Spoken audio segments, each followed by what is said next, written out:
Bonsoir, merci de nous rejoindre en direct pour cette nouvelle édition de Bordeaux-Lac. Vous voyez énormément de bruit autour de moi. Nous sommes en direct du parc des expositions de Bordeaux-Lac pour la finale des 44e Olympiades des métiers. Vous le voyez derrière moi, ce sont les délégations des 14 régions qui seront représentées, qui défilent actuellement. 700 jeunes durant 3 jours vont montrer leur savoir-faire et vont concourir. Et parmi tous ces jeunes venus de toute la France, une seule délégation d'outre-mer, celle de la Réunion. Les jeunes olympiens réunionnais ont profité d'une journée de relâche lundi pour découvrir le bassin d'Arcachon. Avec Nicolas Pressigou, nous les avons accompagnés. Le Maloya, le chant emblématique de l'île de la Réunion. Pour la délégation outre-mer, c'est un peu de la chaleur laissée là-bas qu'elle apporte en Gironde. Les jeunes réunionnais et leurs accompagnateurs ont profité d'une journée libre avant le début des Olympiades des métiers pour découvrir le bassin d'Arcachon. Et premier arrêt au port de la Rosse, à Gujan-Mestras, pour découvrir le mets symbolique, l'huître. Les huîtres sont collées dessus, elles sont à peu près de la taille de l'angle du pouce en moyenne. Première expérience pour certains et ça chamboule un peu les papilles. Il y a un goût de mer. Vous allez faire les 6 huîtres? Oui, mais avec un peu de temps. Pas directement comme ça. Rajouter avec un peu d'eau, un bout de pain, un petit beurre. La journée continue pour les 11 Olympiens et leurs encadrants avec une découverte au sec de la vieille ville d'Arcachon et de ses demeures de charme avant d'affronter les éléments. Ce jour-là, une vigilance orange au vent violent est annoncée et se balader sur la grande plage d'Arcachon devient presque un défi. Et que dire lorsqu'il faut affronter la dune du Pilat?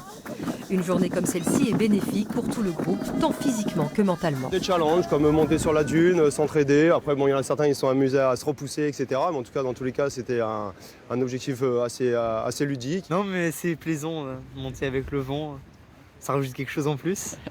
Décompresser un peu, évader un peu l'esprit par rapport à ces 1 an d'entraînement et ressouder un peu le groupe.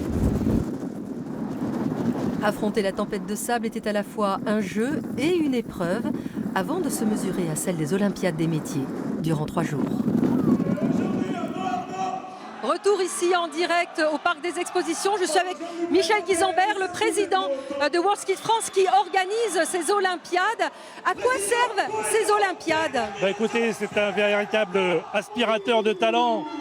Le fait de mettre en compétition de jeunes de moins de 23 ans qui pratiquent un métier dans l'excellence, c'est à la fois une merveilleuse vitrine d'orientation, mais c'est aussi pour prouver à l'ensemble des adultes comme quoi la jeunesse d'aujourd'hui est merveilleuse. La jeunesse est merveilleuse, c'est aussi une façon peut-être de remettre sur le devant de la scène les métiers manuels. Bien sûr, parce que trop souvent nous avons dénigré ces métiers manuels, or les métiers dits manuels sont pleins d'intelligence. Vous savez, aujourd'hui, il faut avoir un cerveau très bien fait pour pratiquer les métiers d'aujourd'hui.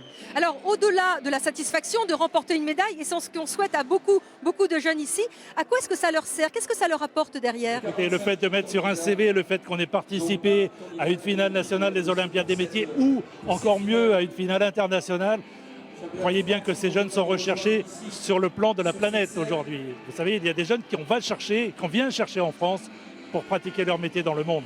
Alors, la finale internationale aura lieu à Abu Dhabi en octobre prochain, une belle destination.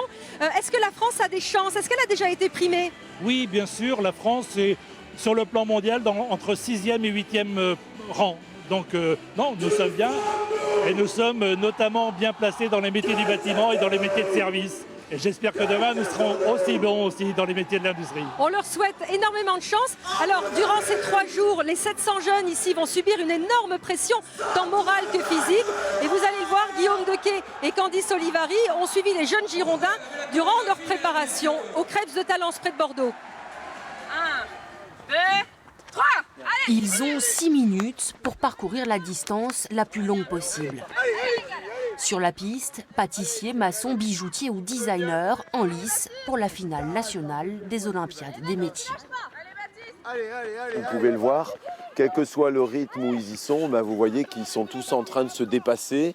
Et donc on les habitue aussi à aller au-delà d'un seuil de tolérance de la souffrance, parce que c'est ce qui va leur arriver au national. Allez Nathan, t'es bien là maintenant. Allez Nathan, lâche rien. Moi je suis jardinier paysagiste, donc un métier physique de base. Donc c'est vrai que pour les sélections régionales, on n'avait pas pris en compte le fait d'être préparé physiquement. Et à la suite des deux jours de compétition régionale, j'étais oxy, j'avais plus rien. Ouais.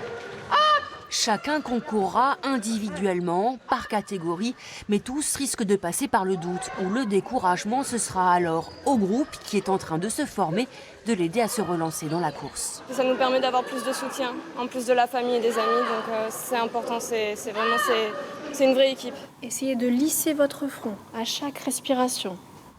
Relaxation, gestion du stress, concentration. Ça va un petit peu mieux que tout à l'heure. Durant près de 3 jours, le physique sera mis à rude épreuve. Alors le mental prendra le relais, le mental aussi pour ne pas se laisser déconcentrer lorsqu'il faudra répondre aux questions des journalistes. Et ils vont dire, moi je veux interviewer lui. Le président de jury peut très bien dire, ok, et donc on arrête l'épreuve. Et c'est pas comme ça qu'il faudra réagir. Mais on est à fond, on est à 200%. Et ouais, et ça fait partie du jeu.